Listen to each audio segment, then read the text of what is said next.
Assalamualaikum warahmatullahi wabarakatuh. Saya Seli Rahmadani. Di sini saya akan menjelaskan materi PKK pada kelas 11, yaitu pada KD 3.5 sampai 4.5, yaitu mengenai membuat dan merancang lembar kerja atau gambar kerja produksi pada prototipe.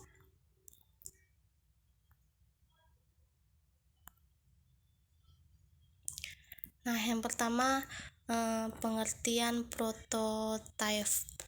Prototipe produk adalah bentuk dasar dari sebuah produk yang merupakan tahapan penting dalam rencana membuat produk. Nah, mengapa prototipe produk berperan sangat penting? Karena keberadaan prototipe sebuah produk sangat menyangkut keunggulan dari produk yang sedang dikembangkan. Ini juga sangat menentukan kemajuan suatu bisnis di masa mendatang kelak.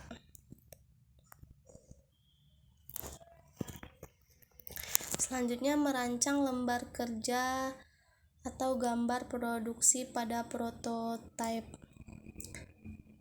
Lembar kerja atau gambar kerja adalah gambar yang digunakan sebagai acuan untuk dilaksanakan atau dikerjakan di lapangan.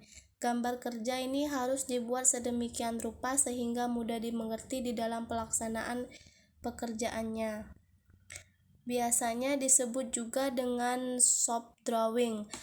Gambar kerja merupakan penyempurnaan dari gambar desain yang telah ada dan disesuaikan dengan kondisi keadaan existing. Shop drawing ini juga bisa digunakan sebagai dasar pembayaran atau penagihan kepada pemilik proyek. Nah, berikut gambar contoh rancangan kemasan produk pada prototipe.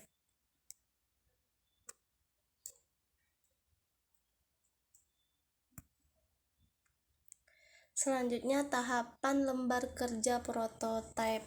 Yang pertama itu tahapannya yaitu pendefinisian produk.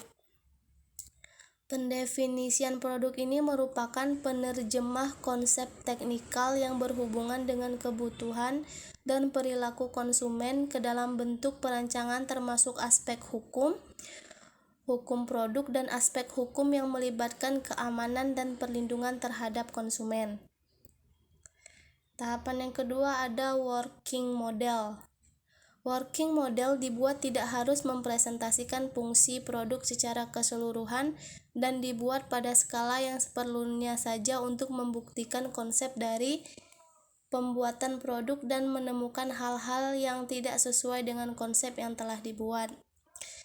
Tahapan yang ketiga ada prototipe rekayasa, yaitu dibuat seperti halnya working model namun mengalami perubahan tingkat kompleksitas maupun superioritas dari working model.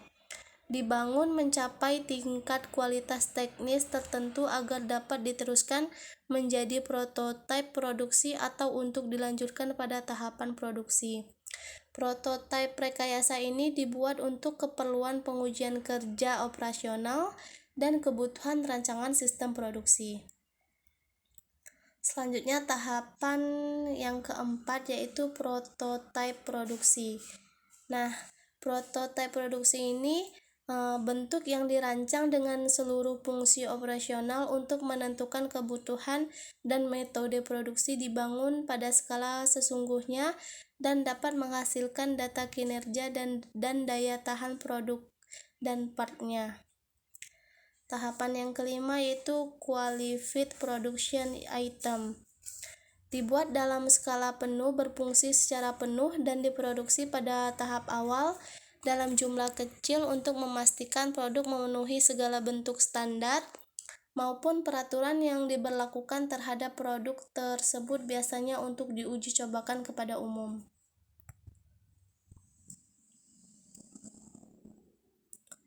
Nah, membuat lembar kerja produksi pada prototipe. Yang pertama itu dengan menentukan ide, kemudian membuat sketsa gambar dari ide. Yang ketiga itu membuat gambar 3 dimensi, kemudian membuat pedoman atau gambar kerja untuk prototipe produk, dan yang terakhir membuat prototipe produk sesuai dengan gambar yang di atas tadi. Selanjutnya tahapan kegiatan desain produk. Yang pertama tahapannya yaitu memformulasikan hasil marketing research. Nah, adapun yang menjadi titik tolak dalam tahapan kegiatan desain produk adalah riset pemasaran. Untuk mengetahui produk yang diinginkan pelanggan, produk desainer dapat memperoleh data dari riset pemasaran yang langsung berhubungan dengan pelanggan.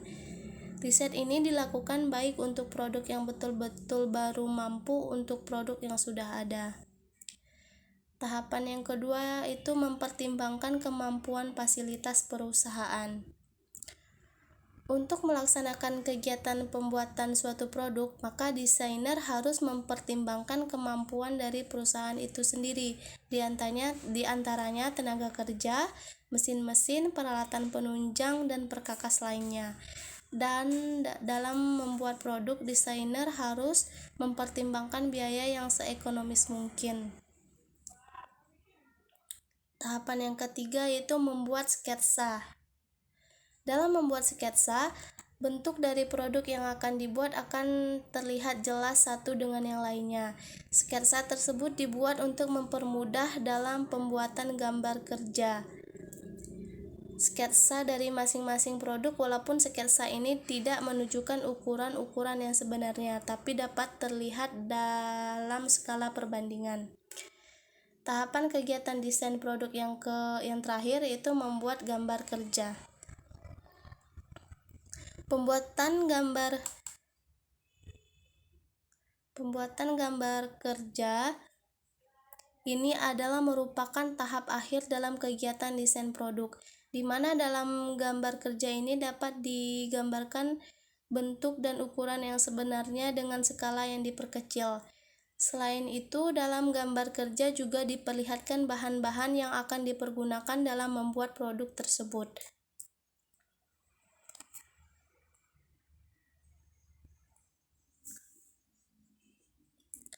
Adapun alur dan proses pembuatan lembar kerja prototipe, yang pertama persiapan bahan materi. Nah, bahan atau materi ini disiapkan segala bahan yang dibutuhkan, peralatan keselamatan untuk kita juga dipersiapkan. Kemudian pengolahan bahan atau materi, yaitu bertujuan untuk mengelola bahan baku dari berbagai material untuk menjadi prototipe produk sesuai dengan yang diinginkan. Kemudian perakitan, yaitu setelah persiapan bahan materi dan pengolahannya baru kita rakit untuk menjadi sebuah produk yang diinginkan. Dan yang terakhir itu tahap finishing. Dalam finishing ini dilakukan untuk menyelesaikan tahap terakhir dari pembuatan prototipe. Adapun keunggulan dan kelemahan proses kerja pembuatan prototipe produk, yaitu keunggulannya yang pertama adanya komunikasi yang baik antara produsen selaku pembuat produk dengan konsumen atau pelanggan. Kemudian produsen dapat bekerja lebih baik dalam menentukan kebutuhan konsumen atau pelanggan. Kemudian pelanggan atau konsumen berperan aktif dalam pengembangan produk. Dan keunggulan yang terakhir itu lebih menghemat waktu dalam mengembangkan produk.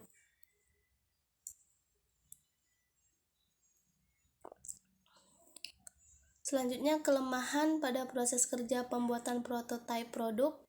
Yang pertama, tidak selamanya contoh produk dapat mudah disesuaikan dengan produk yang akan diproduksi. Kemudian, proses analisis dan perencanaan yang terlalu singkat membuat contoh produksi terkadang sesuai dengan produk yang sebenarnya akan diproduksi. Dan kelemahan yang terakhir itu mengesampingkan alternatif pemecahan masalah.